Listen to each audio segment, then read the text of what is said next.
नमस्ते दोस्तों, आज हम युवराज सिंह के जीवन गाथा के चौथे भाग में जानेंगे कैसे युवराज सिंह ने एक गंभीर चोट को भी चकमा देकर अपना करियर बनाए रखा और सफलता भी पाई।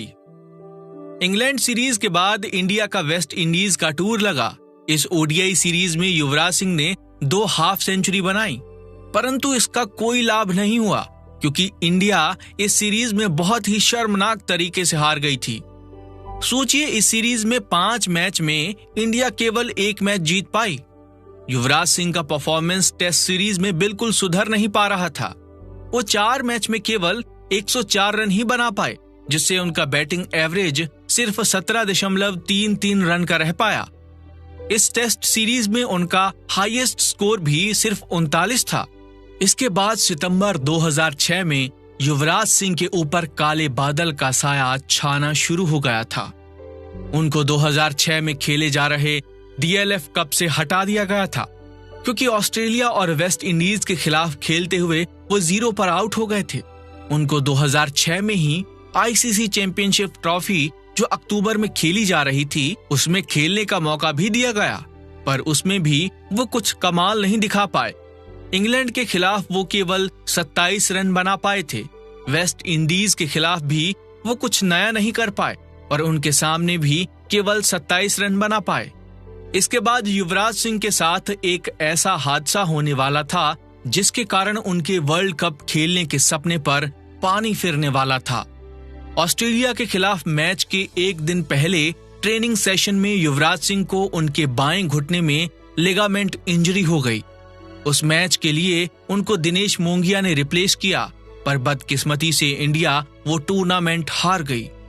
एंड्रयू लैप्स नाम के एक फिजियोथेरेपिस्ट ने युवराज सिंह को बताया कि वो 2007 वर्ल्ड कप में बिल्कुल भी नहीं खेल पाएंगे। उन्होंने युवराज सिंह को सलाह दी कि उनकी चोट बहुत भीषण है और उनको आराम की सख्त जरूरत है और उनको उनकी सेहत को देखते हुए साउथ अफ्रीका वाले टूर से बाहर कर दिया गया था। ये एक ऐसी कहानी है जो आपके दिल में उतर जाएगी। एक ऐसी जिंदगी जो जिंदा दिली की जीती जागती मिसाल है, जो आपको कभी रुला देगी तो कभी गुदगुदा देगी। लेकिन दिक्कतों के बावजूद भी युवराज सिंह एक बार फिर से खड़े हो गए और अपने प्रिय गेम क्रिकेट को अपना श्रेष्ठ देते रहे। ये उनकी हिम्मत की मिसाल ही है कि उन्होंने 2007 में जनवरी में अर्ली कमबैक करा। उनका कमबैक ओडीआई सीरीज में वेस्ट इंडीज के खिलाफ खेले जा रहे आखिरी के 2 मैच में था, परंतु वो गेम पर ज्यादा कुछ असर नहीं डाल पाए। इसके बाद भी उनको 2008 वर्ल्ड कप के 15 मैन इंडियन स्क्वाड में सेलेक्ट किया गया। चीफ सेलेक्टर श्री दिलीप वेंगसरकर जी ने भी ये कहा कि युवराज सिंह पूरी तरह से फिट हैं। ये युवराज सिंह के वापस आने का बिल्कुल सही समय था, जिसके पीछे का कारण ये है कि वो घर पर पड़े पड़े अपने फॉर्म को लेकर डिप्रेस्ड हो रहे थे। उनको भारतीय क्रिकेट टीम की उतनी ही जरूरत थी जितनी भारतीय क्रिकेट टीम को उनकी। ये तो थे ही एक दूजे के लिए, अलग कैसे सफल हो सकते थे। श्रीलंका के खिलाफ 4 मैच वाली ओडीआई सीरीज में युवराज सिंह ने आखिरी के 2 मैच में खेला था और फाइनल गेम में 15 रन स्कोर करके इंडियन टीम की जीत सुनिश्चित कर दी थी।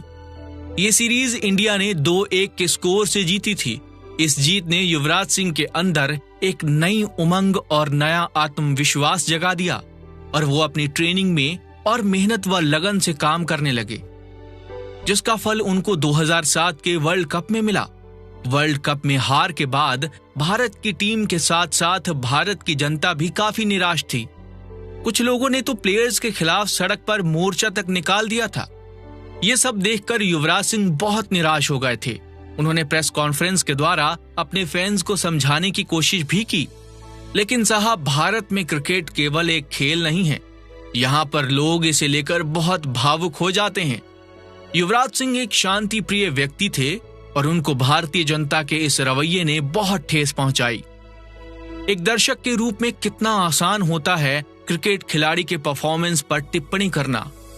अक्सर हम सोचते हैं कितना खराब खेल रहा है, लेकिन उस दिन की परफॉर्मेंस के पीछे क्या कारण हो सकते हैं, इसके बारे में तो हम सोचते ही नहीं हैं।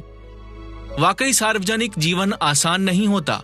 आपके फैंस हद से ज्यादा उम्मीद लगाते हैं आपसे। आपकी निजी परेशानियों से उन्हें कोई मतलब नहीं होता।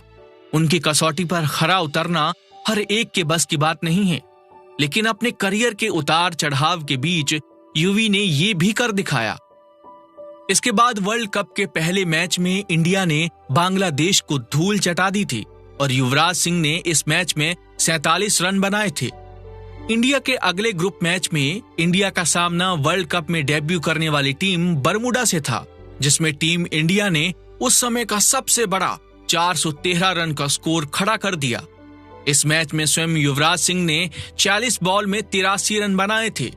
इसके बाद वाले मैच में इंडिया श्रीलंका के खिलाफ खेलते हुए बहुत बुरी तरह से हार गई और वर्ल्ड कप से हाथ धोना पड़ा। आखिरी मैच में श्रीलंका ने 255 का टारगेट दिया था। युवराज सिंह इस मैच में 6 रन पर रन आउट हो गए थे और उनके बाद की टीम भी 185 पर ऑल आउट हो गई थी। उनके करियर की कहानी से हम बार बार ये देख रहे हैं कि कैसे दिक्कतों के बावजूद भी युवराज सिंह डट कर खड़े रहे और अपना श्रेष्ठ देते रहे।